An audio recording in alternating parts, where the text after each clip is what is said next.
Hello ladies and gentlemen and welcome. My name is HDTGeorge and this is the audio TWAB for August the 11th, 2022. If you would, down below me here, please like this video and subscribe to the channel. This is a simple audio reading of the TWAB. As always, no hot takes, no opinions, just the words of the TWAB. This week at Bungie, 8/11/2022. This week at Bungie we have sandbox updates. Happy TWAB's Day, Guardians. First off, how is it already the second week in August? Secondly, how are we almost to the next season?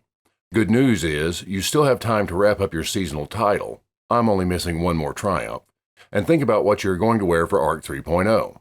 I can't choose between Geomag Stabilizers and Crown of Tempests, but sound off on socials and let us know what you're trying out first. Alright, I think we should get into the actual TWAB now, so let's get to it, Guardians.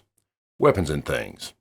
First up, we're going to jump right into the sandbox changes, so let me hand it over to one of our associate designers on the sandbox team, Mercules. Hello everyone, Mercules here. We moved a good bit of the balance changes from Season 18 forward to the mid-season patch of Season 17, so this will be a bit lighter of a weapons sandbox TWAB than usual. That being said, there are still some changes we're really excited about, so let's dive in. TLDR. Buff some underutilized weapon archetypes. Scout rifles and heavy grenade launchers in PvE. High-impact auto rifles, lightweight bows, buffed multiple perks, fixed some bug perks, and updated some perk descriptions to be more accurate. Buffed multiple exotic weapons, added intrinsic anti-champion functionality to some, reworked a couple of exotic weapons whose functionality was causing issues, updated the perk pools for Dares of Eternity weapons and gave them a new origin trait. Global changes. Fixed an issue introduced in the 30th anniversary update that caused too much heavy ammo to drop when running double special weapons. Several weapon stats were previously hidden, which made fully evaluating weapons difficult. Airborne effectiveness, recoil direction, zoom, and aim assist are now visible in the weapon inspection screen. Weapon archetypes. Scout rifles. We felt they could still use a bit of love in PvE. Increased damage of all scout rifles versus minor enemies, red bars, in PvE by 10%. This change is in addition to the baseline damage buff given in the Solstice Balance patch. High-impact 360 RPM auto rifles. This subfamily of auto rifles has good damage output but low ease of use, leading them to underperform compared to other options in the same engagement ranges. Increased base stability of all non-sunset high-impact auto rifles by 6 to 12, depending on the weapon. Numerically, this may seem like a small change, but it noticeably changes the feel of the weapons. Lightweight bows. This subfamily has languished compared to their higher damage counterparts for some time, in part due to difficulty hitting perfect draw shots, so we've made it a bit easier.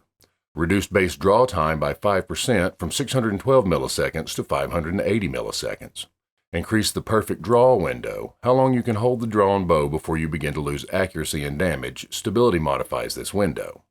From 0.3 seconds to 0.5 seconds on the low end, from 0.55 seconds to 0.80 seconds on the high end. Hand cannons, fixed Dire Promise's zoom stat, got changed to 13 inadvertently, it's now 14 again. Glaives. Their interactions with some exotic armor pieces can be confusing, so we've explicitly made some changes to align better with our stated goals. Glaive melee attacks can now activate the exotic armor perks on ACD-O Feedback Fence, Karnstein Armlets, and Necrotic Grip. Breach Grenade. Launchers. Concussion grenades can no longer roll in the magazine slot. Blinding grenades are a better option in the same slot that serves the same purpose. Heavy grenade launchers. These don't see a ton of support in PvE, so we hope this makes them feel a bit better as DPS or yellow bar clearing options. Increase damage versus majors and above by around 10%, excluding Parasite, which does not need to do more damage. Weapon pools. Updated the perk pools of Dares of Eternity weapons and added an origin trait. Addressed an issue where Playlist, Crucible, Gambit, and Strike weapons weren't randomizing individual perk columns' perk counts correctly based on number of resets. Perks. The Gambit and Iron Banner origin traits were too specific to be generally useful, so they've both been redesigned. Invader Tracker, Gambit origin trait, renamed Gun and Run. Redesigned functionality to give a sprint speed increase on multi-kills. Skulking Wolf, Iron Banner origin trait. Redesigned to activate on kills while at low health, so it will work in all PvP now. Ambitious Assassin has fallen behind perks with similar functionality, such as Overflow. We have adjusted this to have a higher potential than before. Increased magazine overflow from 10% to 20% per kill on primary weapons only. Special and heavy weapons are still 10%. Increased overflow cap from 50% to 150%. Wellspring had an internal cooldown to prevent it from activating too frequently. We no longer feel this is needed.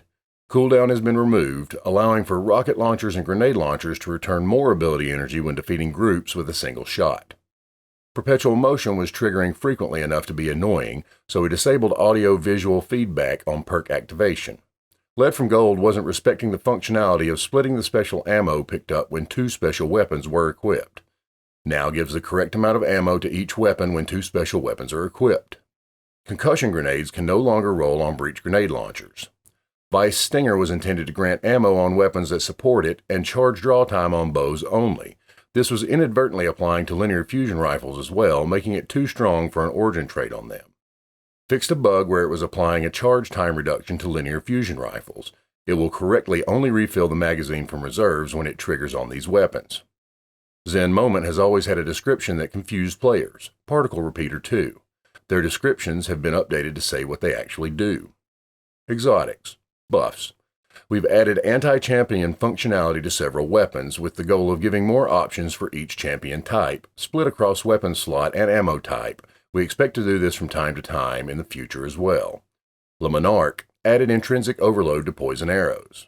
Thunderlord added intrinsic overload. Malfeasance added intrinsic unstoppable to explosions. Added plus 25 to the base airborne effectiveness stat, 28 to 53, to match other precision hand cannons' intrinsic bonus. Wish Ender added intrinsic anti-barrier.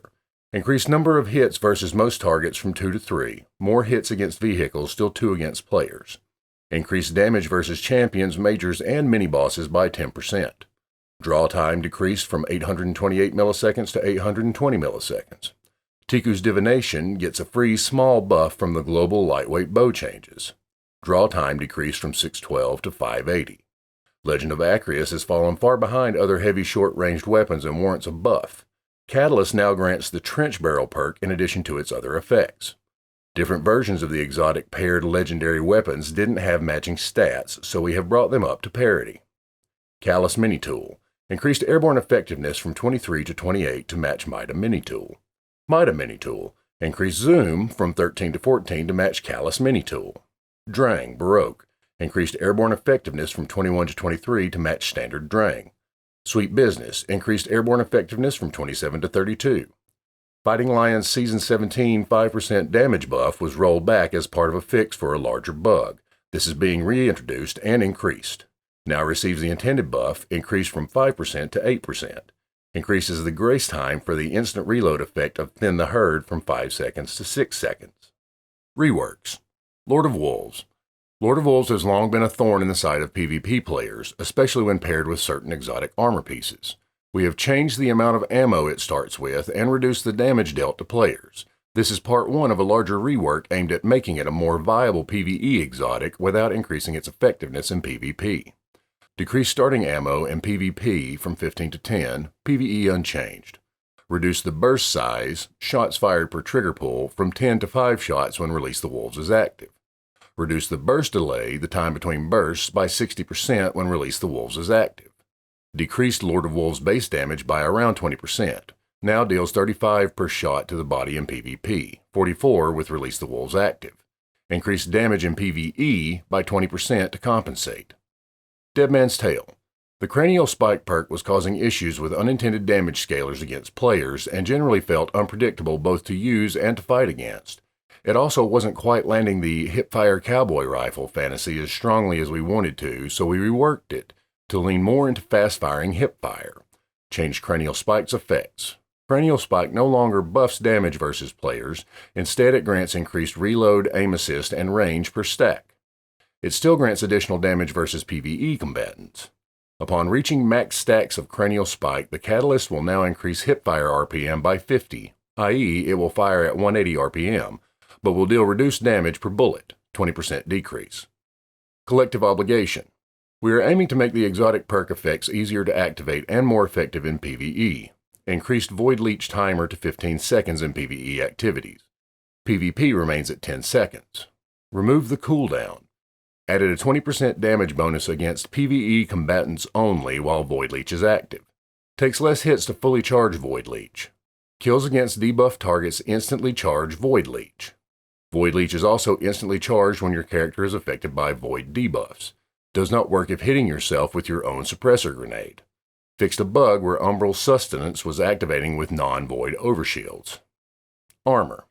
In Update 6.2.0.1, more on this inversion update in the player support section, we will be reducing the effectiveness of damage resistance used by Omnioculus and Whisper of Chains in PvP. PvE damage resistance is unchanged. Tier 1, 10% to 2.5%. Tier 2, 15% to 5%. Tier 3, 20% to 7.5%. And Tier 4, 25% to 10%. Things we are looking at addressing in the future. Season 18 mid-season patch or Season 19.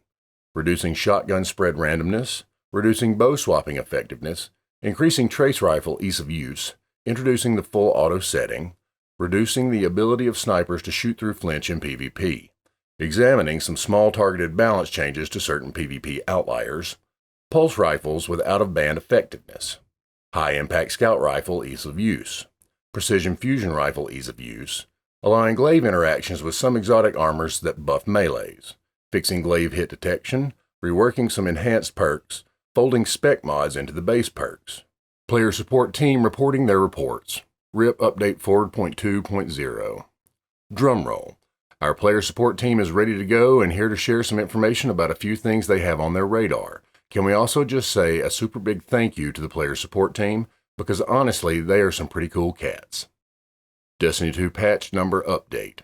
Starting on August 23, 2022, Destiny 2 patch numbers will be changing for all patches going forward, with Update 6.2.0 being released for Season 18. For context, Destiny's launch was known as Update 1.0.0, and the Taken King was 2.0.0. Work began on Destiny 2 before Rise of Iron was created, so to keep all numbers moving forward, Destiny 2's launch was internally known as 3.0.0. Every big expansion added to the update numbers since, with the Witch Queen internally known as Update 6.0.0. To help alleviate internal confusion regarding what the public-facing patch numbers are, and to bring our internal and external patch numbers into parity, we are making this change for all patch numbers moving forward. Text Chat Update. As of last week, Text Chat has been re-enabled across all platforms. Players who observe other issues with this feature should report them to our #help forum. Claim your in-game rewards. Players should make sure to claim all engrams and other rewards before the new season begins. Any rewards not claimed from ritual vendors, Zavala, Shaxx, Drifter, and Saint 14 will be removed at the beginning of next season. Known issues. For a full list of emergent issues in Destiny 2, players can review our Known Issues article. Players who observe other issues should report them to our #help forum. Shoot to Loot, Movie of the Week. Ivan. 1, 2, 3, you got goosebumps. The amount of awesomeness of this video can only be matched by the amount of traps in Grasp of Avarice, Infinity. Eric, thank you for such a gem.